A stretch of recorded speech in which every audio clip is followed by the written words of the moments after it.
semua, welcome back untuk pembacaan kita hari yang ke-53. So, sebelum kita mulakan pembacaan kita untuk hari yang ke-53, mari kita pray dulu, okay? Let's pray together. Ya Tuhan Allah Bapa kami yang bertahta di dalam kerajaan surga, terima kasih Tuhan atas berkat Engkau.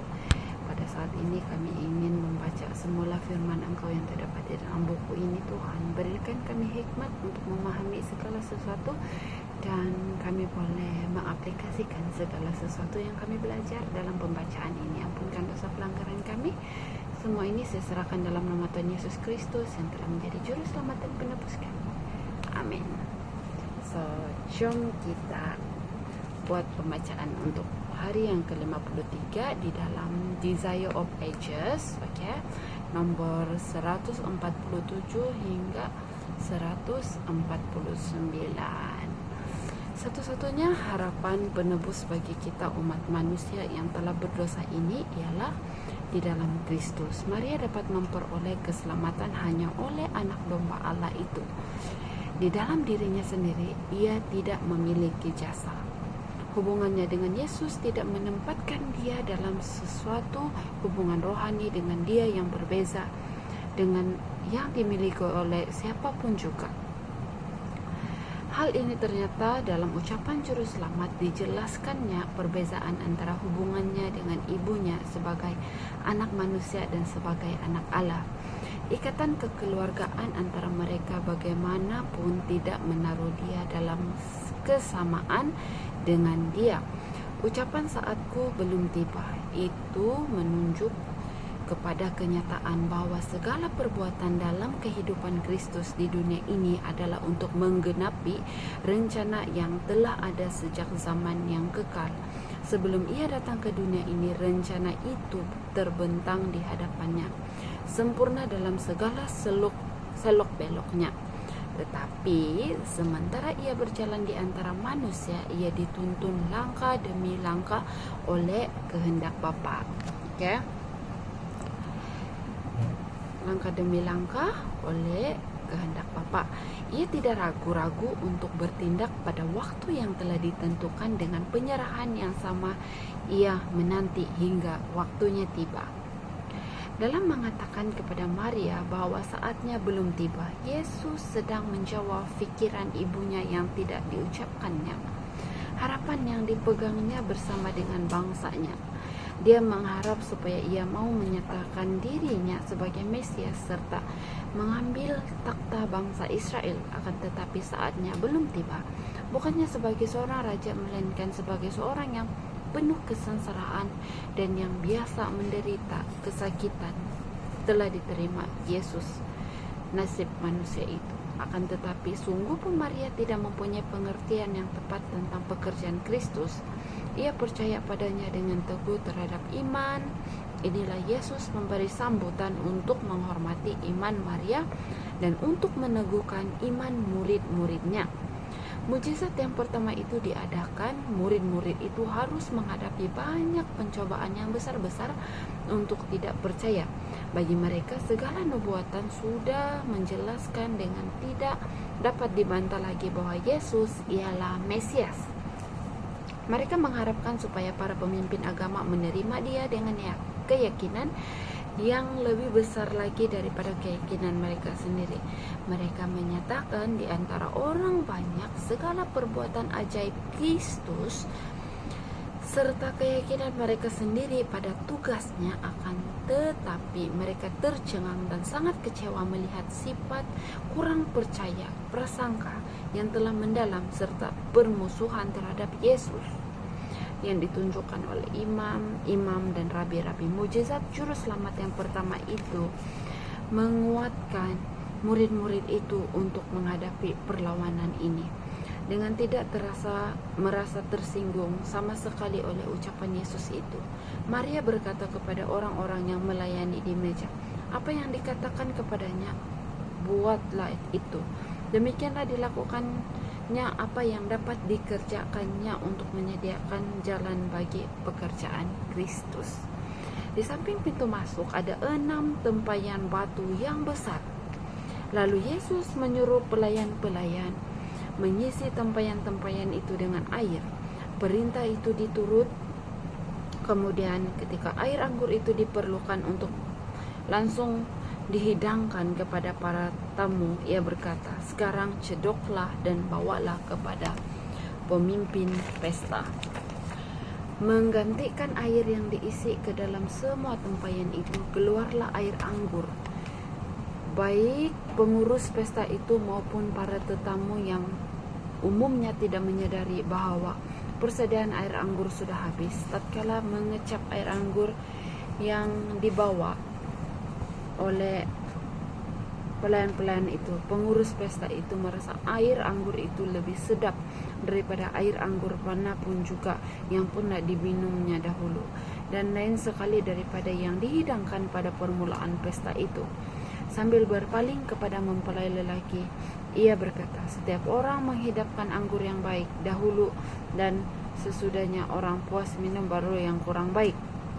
Akan tetapi engkau menyimpan anggur yang baik sampai sekarang." Sebagaimana manusia menghidangkan air anggur yang paling baik lebih dahulu, kemudian yang kurang baik, demikian juga dunia ini dengan segala pemberiannya. Apa yang ditawarkannya boleh menjadi menyenangkan mata serta mempesonakan segenap perasaan, tetapi ternyata tidak memuaskan. Air anggur itu berubah menjadi pahit, kegembiraan menjadi kemurungan. Apa yang dimulai dengan nyanyian dan sukacita berakhir dengan kepenatan dan kebosanan.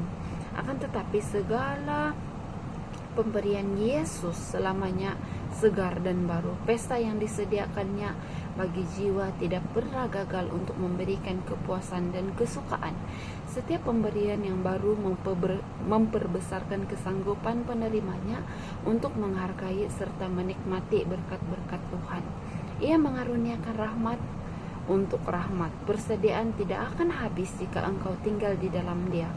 Perihal engkau menerima karunia yang besar, hari ini memastikan penerimaan karunia yang lebih besar lagi esok hari.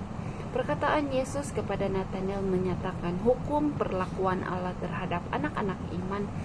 Setiap kali ia menyatakan kasihnya, ia berkata kepada hati yang suka menerima, "Engkau percaya? Engkau akan melihat hal-hal yang lebih besar daripada itu." Yohanes 1 ayat 50. Karunia Kristus pada pesta nikah itu adalah suatu lambang. Air mengibaratkan baptisan ke dalam kematiannya. Air anggur itu pencurahan darahnya untuk dosa-dosa dunia ini. Air untuk mengisi segala tempayan itu dibawa oleh tangan manusia, tetapi firman Kristus sajalah yang dapat membubuhkan kepadanya khasiat yang memberikan hidup. Demikian pula halnya dengan segala upacara yang menunjukkan kepada kematian juru selamat. Hanya kuasa Kristus yang bekerja oleh iman. Segenap upacara itu beroleh kemajuran untuk memberi makan kepada jiwa. Firman Kristus mencukupkan persediaan untuk pesta itu. Demikianlah limpahnya persediaan rahmatnya untuk menghapuskan segala kejahatan manusia serta membaharui dan memelihara jiwa. Pada pesta pertama yang dihadirinya dengan murid-muridnya, Yesus memberikan kepada mereka cawan yang melambangkan pekerjaannya untuk keselamatan mereka. Pada jamuan makan yang terakhir, kembali cawan itu diberikannya dalam ia merasmikan upacara yang kudus itu yang olehnya kematiannya akan diberitakan sampai ia datang. 1 Korintus 11 ayat 26. Maka duka cita murid-murid itu waktu berpisah dari Tuhan. Mereka dihiburkan dengan janji tentang pertemuan kembali, karena ia berkata, "Mulai dari sekarang aku tidak akan minum lagi hasil pokok anggur ini sampai pada hari aku menemuinya, yaitu yang baru bersama-sama dengan kamu dalam kerajaan Bapakku." Matius 26 ayat 29.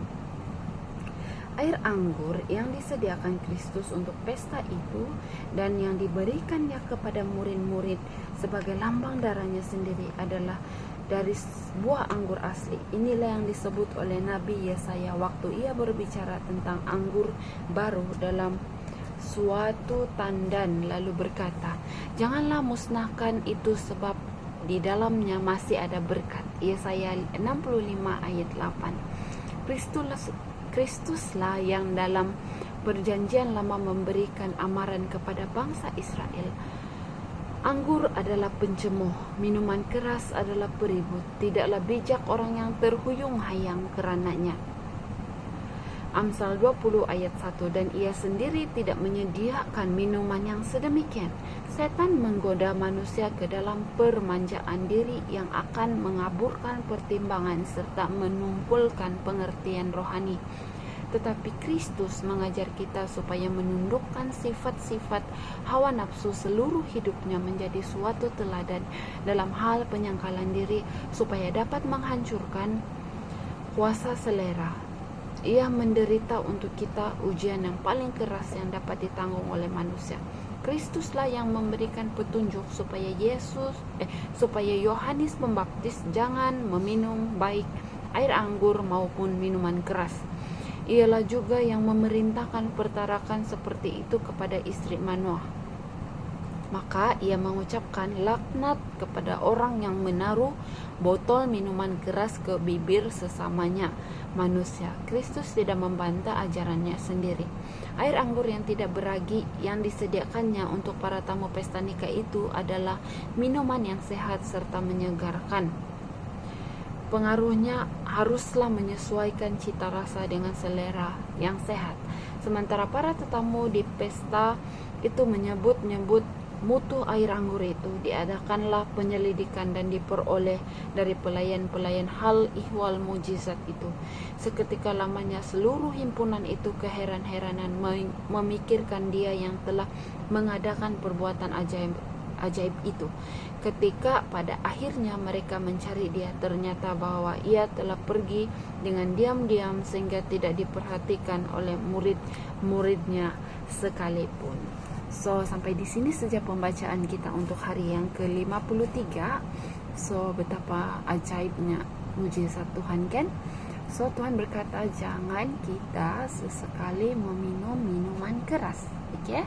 Anggur yang Tuhan sediakan pada pesta itu adalah anggur yang tidak beragi. Maksudnya bukan anggur yang diperap sehingga boleh memabukkan. Okay? So, anggur itu adalah anggur yang bermutu tinggi dan berkhasiat. Ingat, jangan mabuk sebab tidaklah bijak orang yang terhuyung-hayang. Okay? So, sampai di sini saja kita punya pembacaan pada hari ini. Mari kita berdoa. Ya Tuhan Allah Bapa kami yang bertakhta di dalam kerajaan syurga, terima kasih atas pengajaran yang begitu indah pada hari ini. Dan ada satu petikan yang saya boleh katakan, boleh mengingatkan semua anak muda ataupun semua pengikut Engkau agar menjauhkan daripada minuman yang memabukkan, yaitu ayat yang dipetik di dalam Amsal 20 ayat 1, di mana di situ ada mengatakan tidaklah bijak orang yang terhuyung-hayang, dan Engkau tidak menyuruh kami untuk mengambil makanan atau mengambil minuman yang memabukkan dan menyebabkan kami terhuyung-hayang, dan tidak boleh berpikiran dengan waras sepenuhnya. So, terima kasih Tuhan atas pengajaran yang bagus untuk kami sementara kami menunggu kedatangan yang kedua kali di dunia ini Tuhan. Dan biarlah Tuhan Engkau hantar Roh Kudus Engkau untuk bantu kami dalam pengawalan nafsu kami dari segi selera makan ataupun selera pengambilan minuman-minuman yang tidak sepatutnya yang menyebabkan kemabukan. Terima kasih Tuhan sekali lagi atas pelajaran yang begitu indah untuk hari yang ke-53. Biarlah Engkau terus menyertai kami untuk pembacaan-pembacaan yang seterusnya. Terima kasih Tuhan, ampunkan segala dosa pelanggaran kami. Semua ini seserahkan dalam nama Tuhan Yesus Kristus yang telah menjadi juru selamat dan penebus kami. Amin. So thank you dan jumpa lagi esok. Bye.